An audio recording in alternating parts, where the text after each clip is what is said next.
Bem, a todos um bom momento e que Jesus nos abençoe.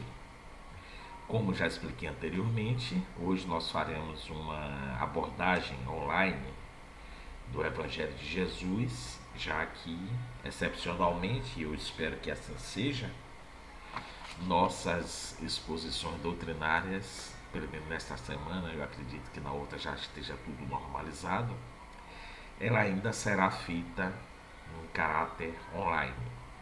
Eu espero, se Deus permitir, que já na próxima semana, a partir da segunda, retomemos os trabalhos normalmente. Bem, eu fiquei pensando no que iria abordar, e aí, como sempre, eu abri ao acaso o Evangelho. Não é ainda aquela proposta do Evangelho comentado, mas é um tema que eu gostaria de expor, justamente o caráter da mensagem de Jesus e o quanto ela revolucionou o mundo. Jesus por si só já estabeleceu a polêmica, até do ponto de vista histórico, quando do seu advento a própria história dividiu o mundo em o período de existência da sociedade humana em duas partes, o AC e o DC, o antes de Cristo, que abrange todo o período, inclusive dos profetas de Maomé, Moisés, Maomé não, desculpa, de Moisés, dos profetas que o antecederam até João Batista, e as civilizações, a formação, a estruturação da sociedade, os egípcios, os mesopotâmicos, o próprio Império Romano, e o DC, que é o depois do Cristo, o início da era cristã, foi justamente o início, o advento de Jesus e principalmente o início do seu apostolado. Então Jesus por si só já estabeleceu uma divisão da própria cronologia histórica da sociedade, mas também estabeleceu os primeiros embates filosóficos, morais, éticos e morais ao divulgar e vivenciar e estabelecer uma nova doutrina de convívio da sociedade. Porque até então prevalecia a doutrina do olho por olho, dente por dente, de, do temor a Deus, do medo de Deus, muito mais o medo do que o respeito, e de que Deus estava sempre disposto a punir. E Jesus, quando ele veio, ele começou a mudar esses paradigmas, e aí se estabeleceram os primeiros conflitos éticos, morais, religiosos da sociedade humana. Porque, em primeiro lugar, que ele disse que ele não estava ali com o propósito de destruir nada, e sim de aprimorar. Ele mesmo disse: eu não vim destruir a lei de Moisés, eu vim aprimorá-la, aperfeiçoá-la. E nesse aperfeiçoamento ele manteve, por exemplo, aquela coisa de amar a Deus sobre todas as coisas. Por quê? Porque Deus é o criador de tudo. Independente de entendermos ou não, de gostarmos ou não, Deus é o criador e sendo o criador, ele é incriado. Então ele manteve esse pressuposto da lei mosaica quando ele disse amar a Deus sobre todas as coisas. Mas aí ele iniciou o aperfeiçoamento, quando ele disse amar ao próximo como a si mesmo. Aí começou a primeira divisão, a revolução. Por quê? Porque o próximo significava todos os demais. Além de mim, todos os demais são próximos. Próximos mais distantes, mas são sempre próximos. É sempre o semelhante, o outro. E Jesus dizia logo de cara: é preciso amar o outro como a si mesmo. E estabelecia uma lógica bem clara. Se você ama o Criador, consequentemente você deve e tem que amar as suas criações. Porque se você respeitar as suas criações, se você não amar as suas criações, como é que você em sã consciência pode dizer que ama, que respeita o Criador? Então ele estabeleceu essa premissa. Ele estabeleceu uma outra, e quando ele disse que nesses dois pressupostos, o amar a Deus, ou seja, amar o Criador e amar as suas criaturas, que é o próximo, ele disse que aí se resumia tudo que já tinha sido dito pelos profetas, pelas leis anteriores. Quer dizer, ele fechava nesses dois pressupostos todos os pré-requisitos que vinham sendo que tinham sido estabelecidos ao longo da história, desde lá do Código de Hammurabi até a lei mosaica.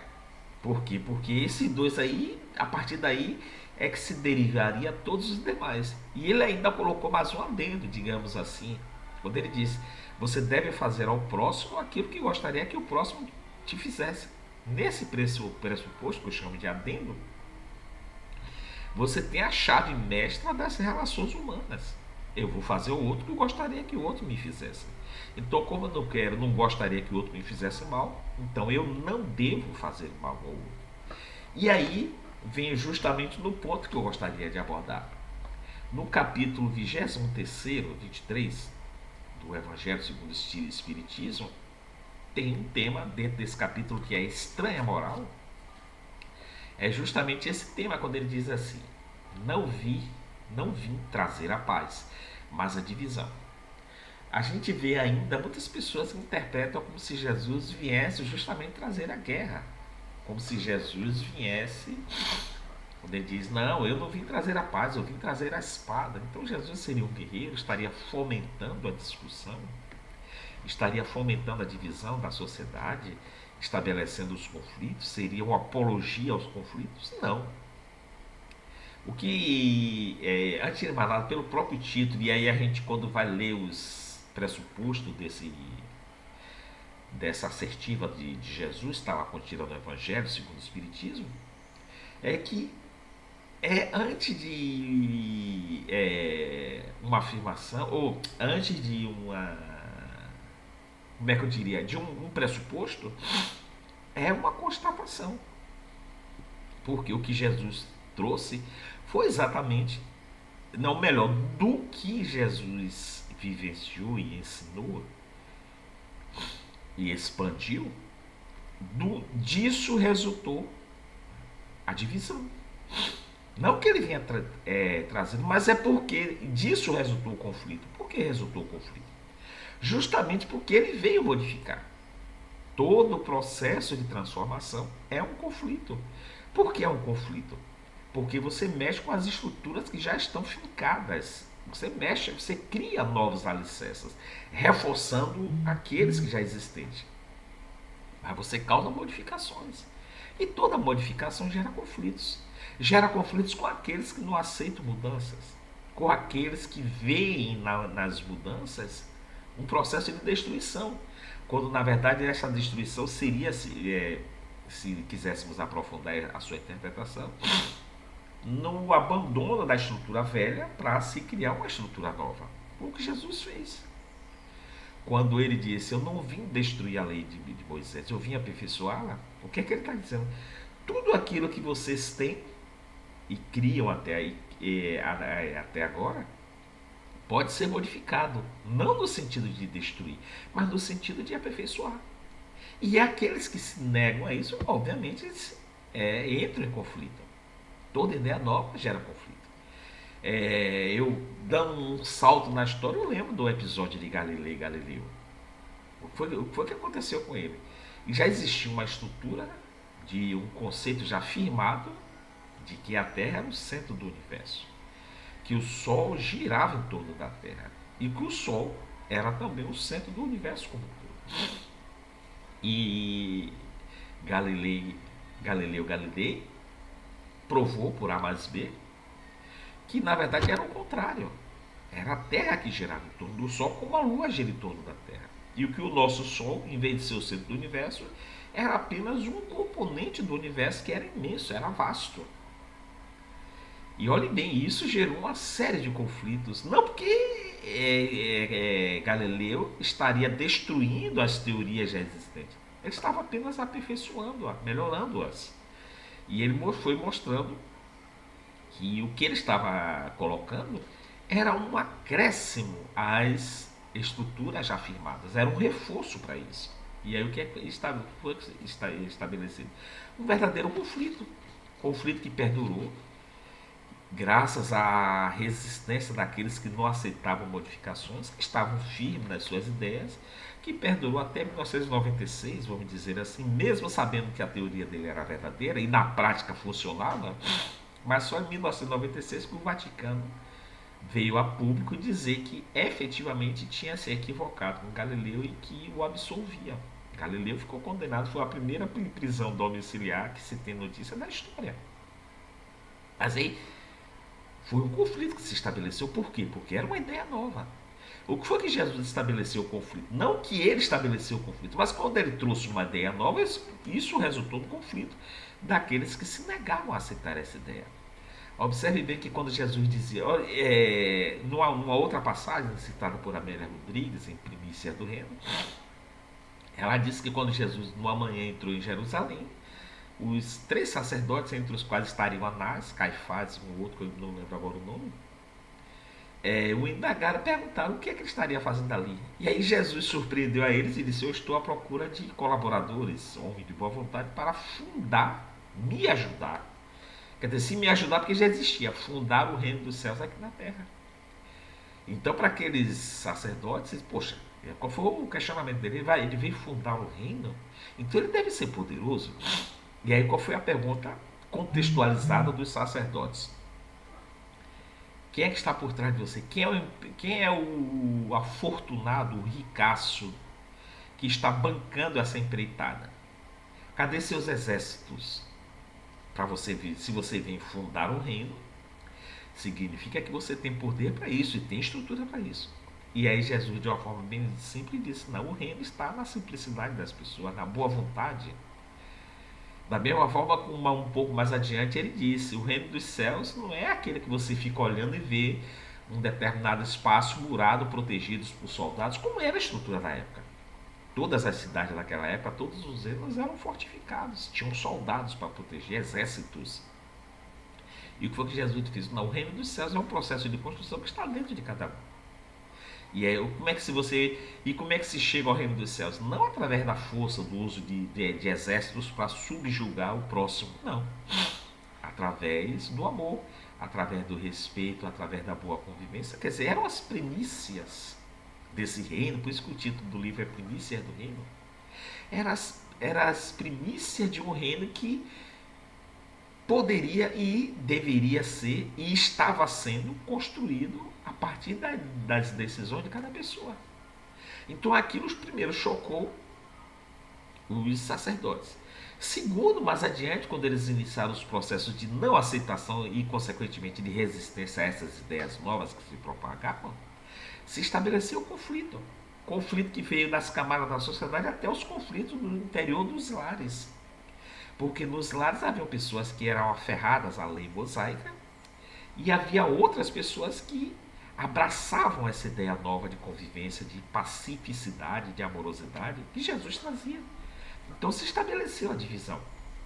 A divisão não porque Jesus trouxe a divisão, mas porque suas ideias, seus pensamentos, seus ensinamentos e suas experiências vivenciadas levavam a esse conflito, porque era preciso modificar as atuais estruturas da sociedade por estruturas novas, que era justamente esse novo pensamento. E aí Jesus foi perseguido, teve que se submeter a uma série de humilhações, de julgamento, mas ele manteve aquela estrutura. Por quê? Porque aos poucos esse reino dos céus começava a ser construído nas pessoas, justamente pelas decisões das pessoas, sem a imposição do uso da força, que era o normal. Então a gente vê que os conflitos se estabeleciam, iniciaram, não por Jesus, mas por causa de Jesus, por causa de suas ideias, e permaneceram ao longo da história, foram sempre se estabelecendo conflitos. Quando o cristianismo se estabeleceu, mesmo com todas as modificações a partir do Concílio de Nicéia de 2012, de 212 em diante, foram quando se estabeleceram as bases da Igreja Católica, mas mesmo assim esse reino do céu continuou a ser construído dentro dos alicerces ensinados por Jesus. A gente vê isso ao longo da história, mártires que continuaram sendo pessoas que continuaram sendo martirizadas, Joana d'Arc, todo aquele processo de revolução de ideias. Um outro exemplo dessa divisão, como ele diz, não vim trazer a paz, mas foi o caso de Francisco. Francisco de Assis era uma pessoa bem aquinhoada do ponto de vista material, porque ele era filho do principal comerciante de Assis, da localidade de Assis, era um comerciante de tecidos. E de repente Francisco, tocado pela miséria que ele via nos subterrâneos da sociedade, e depois tomando mais conhecimento da crueldade das cruzadas, Francisco abraçou justamente aquela ideia lá atrás que foi preconizada por Jesus. E aquilo causou uma divisão, primeiro com seu pai de um lado e sua mãe do outro, que o apoiava, mas o apoiava de uma forma que era a estrutura da sociedade ainda, que não podia se opor abertamente ao marido e àquela sociedade cristalizada nos valores antigos. E Francisco, abraçando as ideias de Jesus, foi estabelecendo essa divisão, esse conflito, e aos poucos foi modificando o pensamento. É aquela coisa de dizer, traduzindo isso para o ditado popular, do água mole em pedra dura, tanto bate até que fura. Quer dizer, ele persistiu naquelas ideias que já tinham sido preconizadas lá atrás por Jesus e foi mantendo-as, enfrentando os conflitos resultantes disso, as divisões da sociedade, e foi se estabelecendo e estabelecendo essas modificações, sem destruir as estruturas antigas, mas aperfeiçoando-as. A gente vai ver isso posteriormente, logo após a Revolução Francesa, né? Quando veio as bases de estruturação do Espiritismo. O Espiritismo foi outro ponto de conflito, outro ponto de divisão da sociedade, porque além de abraçar as ideias que já estavam espalhadas, disseminadas das mais diversas formas do cristianismo puro, o Espiritismo ele veio estabelecer um novo paradigma de que é aquela coisa de que a morte não existe. Existe um processo de transformação. Que a morte que se dá é a morte da matéria, ou seja, do corpo. Mas a essência da vida não é material, é espiritual. E mais ainda, se estabeleceu que, havendo a continuidade da morte, esses chamados mortos, eles continuavam vivos. E continuando vivos, eles poderiam se comunicar, como efetivamente ocorreu e ocorre até hoje. Mas o que aconteceu? O Espiritismo de início foi perseguido, depois foi aceito, digamos assim, mas continua sendo aceito até hoje, ainda tem essas nuances essas nuances de intolerância, mas ele continua persistindo, enfrentando os desafios, enfrentando as divisões. Por quê? Porque foi uma nova ideia, não que viesse destruir as bases da religiosidade dos povos, mas aperfeiçoando-as, como o próprio de Kardec diz e os pressupostos do Espiritismo dizem. Veio descortinar, abrir o véu de algo que estava aparentemente velado para a grande parte da população. As pessoas que anteviam o outro lado, digamos assim, da vida, essas pessoas não podiam se expressar, essas pessoas não podiam reconhecer que a vida continuava. E aqueles outros que tinham um pouco mais de conhecimento ficavam aquela coisa, aquela casta restrita, seletiva, em que os demais não tinham acesso. O Espiritismo veio justamente tirar essa cortina, tirar esse véu e dizer, não, isso aqui é comum a todos. A comunicação com os chamados mortos é acessível a todos. A mensagem de Jesus não é restrita nem a padres, nem a pastores, nem a sacerdotes dos mais diversos, não. É acessível a todos. Por quê? Porque ela está no coração, ela não está apenas nas ideias. As ideias aclaram, mas a essência é o sentimento, é o coração, veio trazer isso. Tanto é que o Livro dos Espíritos é uma linguagem simples, acessível, que qualquer pessoa pode ler. E o verdadeiro espírita, ou o verdadeiro cristão, não é necessariamente o intelectual, o que tem amplo conhecimento do intelecto, não, é o que tem, antes de mais nada, o sentimento. Por isso que Jesus lá atrás, quando ele se referiu ao reino dos céus, e as pessoas imaginavam que ele estaria à frente de um exército, ele fez, no exército que eu estou à frente é o exército do amor, é o exército da boa vontade. Por isso que ele foi procurar os seus soldados, justamente nas pessoas aparentemente humildes. Eu digo aparentemente porque humildade não é não é apenas o aspecto físico da subsistência, não. A humildade é aquela pessoa que está disposta a aprender e sabe que está sempre no processo de aprendizado. Essa pessoa é humilde. E aí ele foi buscar de uma pessoa mais esclarecida, que seria o Levi, mais tarde chamado Mateus, que é um coletor de impostos, consequentemente uma pessoa mais estruturada dentro da vila. Como ele foi buscar pessoas rudes, como o Simão Pedro. que era um pescador. Mas todos eles, tanto o coletor de imposto como o pescador, eram pessoas humildes, porque eram pessoas de boa vontade de coração.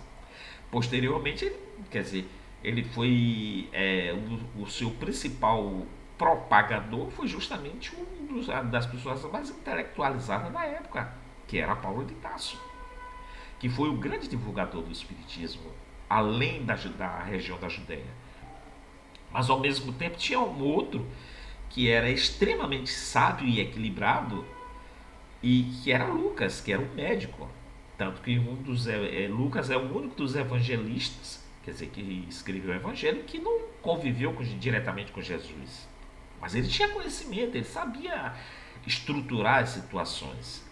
Então a gente, e ao mesmo tempo, tanto Lucas como Paulo conviviam com aquele que era o mais rude de todos, mas era considerado o líder de todos e era o menos letrado, que era Pedro. Então a gente vê que essa diferença e a diferença que Jesus veio estabelecer e aí resultou desses conflitos era que para a construção do reino do céu não é necessária a posse material, significa apenas do intelecto. Não, é a posse do coração. É o sentimento que é o primeiro requisito para a construção do reino dos céus. Então Jesus veio modificar isso com essa ideia nova. E essa ideia nova, como toda ideia nova, qualquer que seja, ela traz conflito.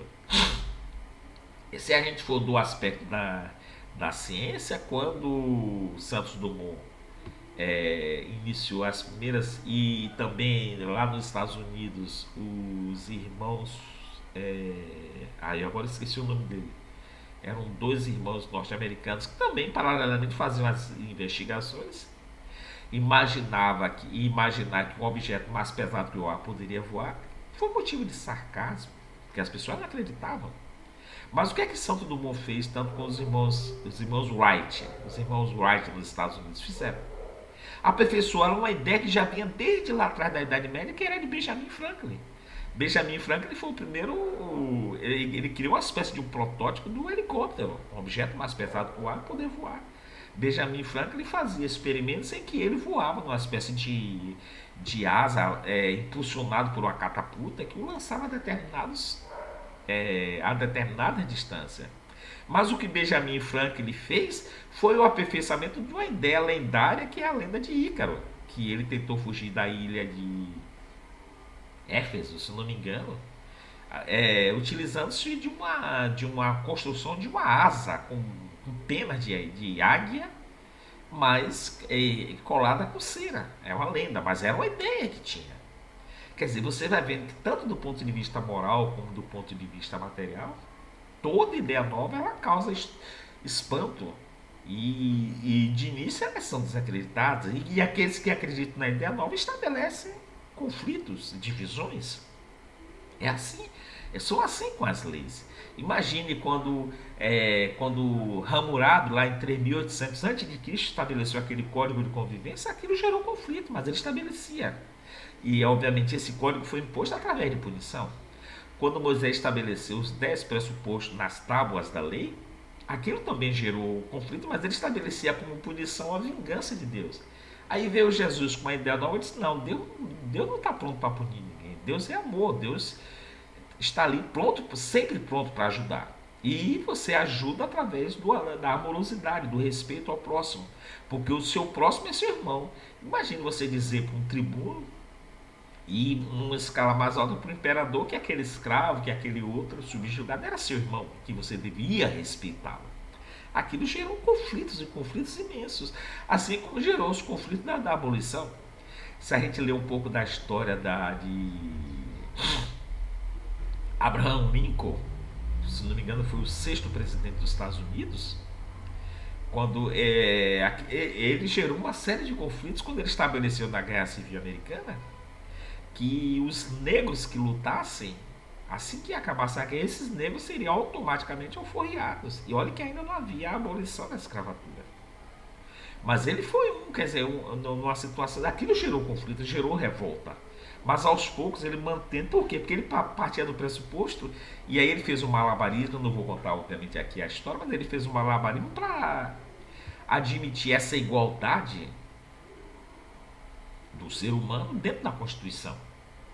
E a gente vê, por exemplo, o próprio processo de abolição da escravatura no Brasil, quer dizer, a culminância do processo da abolição da escravatura, que foi em 1888, você vê que foi o aperfeiçoamento de toda da lei do ventre livre, da lei do sexagenário, das manifestações abolicionistas que já vinham de lá atrás e que culminaram no processo da Lei Áurea. Então mas foi uma coisa passiva que as pessoas simplesmente aceitaram? Não, geraram conflitos, geraram desavença dentro de lares, desavença dentro das camadas sociais. Por quê? Porque era uma ideia nova. Mas a ideia nova não veio destruir nada de que havia antes. Desculpa. É porque agora eu esqueci de trazer minha água. Então foi, na verdade, uma ideia de aperfeiçoamento, de aprimoramento. Foi exatamente o que Jesus fez. Então não é que Jesus tenha trazido a espada, tenha trazido a divisão. Jesus não foi aquele que promoveu esse divórcio entre as pessoas. As ideias de Jesus, por serem novas, por desestruturar aquelas ideias cristalizadas que não aceitavam qualquer tipo de mudança, é que causaram esse tipo de conflito. E no nosso dia a dia, o que é que normalmente resulta, e aí eu quero, como ponto de encerramento, o que é que resulta normalmente nos nossos conflitos? Não é porque Jesus disse ao mal próximo como a si mesmo, faça respeito ao outro, Jesus prega a amorosidade, não. O que gera nossos conflitos, nossas divisões, é a nossa intolerância, é o nosso orgulho, a nossa vaidade. Muito mais, o que a gente chama, eu gosto sempre de fazer uma ressalva, porque quando a gente diz orgulho, na verdade o orgulho é uma palavra que significa vaidade. Porque eu devo sentir orgulho das coisas boas que eu faço. Mas eu não devo me aferrar a uma situação e dizer meu orgulho foi ferido. Não, aí na verdade é minha vaidade. Porque eu não aceito que ela seja modificada. Meu ponto de vista tem que prevalecer. E é isso, e como meu ponto de vista prevalece, como eu não aceito que ele possa ser modificado, imagine ser modificado por ideias novas, que não as minhas, não aquelas que eu a priori as aceite. Isso vai estabelecer um conflito de mim com essas ideias novas, de onde quer que elas venham. Então os nossos conflitos diários, as espadas que nós trazemos, não são os conceitos do amor, o conceito da amorosidade, do respeito. Esses conceitos Jesus colocou antes de Jesus, Platão, Sócrates, Platão, Aristóteles, todos eles. A própria lei de Moisés já eram pressupostos que foram aos poucos sendo aperfeiçoados.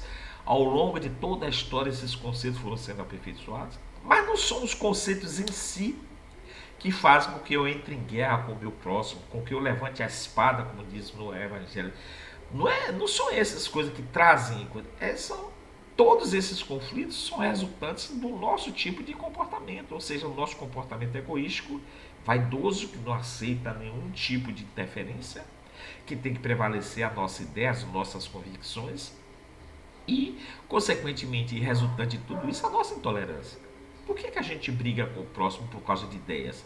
Porque a gente não aceita que o outro tenha ideia diferente da nossa. Então, todas as ideias novas, e eu digo ideias novas, não são aquelas nascidas do zero, não, são aquelas que já aproveitam os alicerces já existentes e vai aperfeiçoá-los, vai reforçá-los. Elas causam esses conflitos, essas guerras, que não apenas as guerras materiais, mas principalmente as guerras éticos morais, porque são aquelas em que são decorrentes do nosso processo de individualismo, de egoísmo e de vaidade. E todo ser que é egoísta, todo ser que é vaidoso, que faz com que esses sentimentos prevaleçam sobre o sentimento da convivência, ele se torna um guerreiro, defensor, não da verdade, mas da sua verdade, das suas convicções. E ele não aceita que essas convicções sejam mudadas. E aí se estabelece o conflito.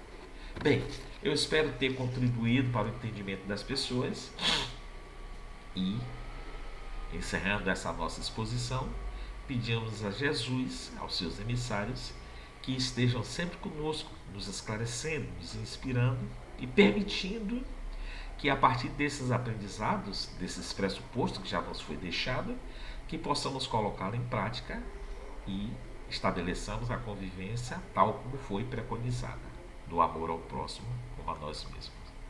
Muito obrigado e que Jesus nos abençoe.